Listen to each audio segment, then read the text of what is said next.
World Cup kicks off next week, and you can catch all the action here on Fox 61. Our Shawn Humphrey caught up with longtime World Cup announcer Ian Darke, who's calling the opening match between Mexico and South Africa. From 1994 to now, how have you seen the game grow in the U.S., or perhaps what's the most pronounced way you've seen it grow here? Well, the 1994 World Cup really gave birth to Major League Soccer as it is now. I think not that many people in the United States, from my experience, it was the first time I'd gone there to cover the game, and there were people asking me things like, well, what is offside? What does that mean? What is 0-0? Don't you mean 0-0? So you're having to explain things to them. And I remember being in a bar there at the time, and the barman saying, I don't know why they don't just pick the ball up and throw it in. It was that kind of thing. Now I think you've got a much, much more educated audience for the game in the United States. I mean, a lot of people are growing up now. They're watching the English Premier League every week, and La Liga, and the top European leagues. And you hope some of them are cottoning on to be fans of the various teams in Major League Soccer. So I think quite big strides have been made. Obviously, it's not the biggest game in the USA, and it probably never will be.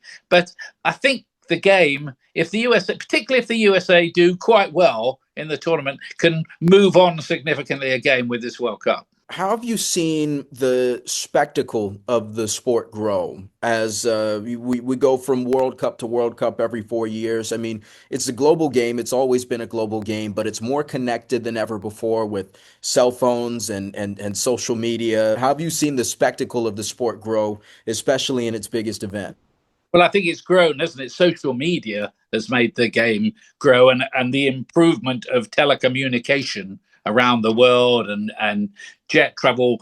Now, I mean, I can remember growing up and you never saw the players who played for Brazil. So there was a real mystique and magic about seeing them. Now I think everybody sees everything. And, with the various computer games that the kids can play as they grow up, they know who all the players are. They know what the plot lines. So it's kind of like a World Cup tuning into a big soap opera. I don't think it was like that in days gone by. For a long time, of course, we had just a 16-team World Cup. Now it's ballooned to a 48-team event.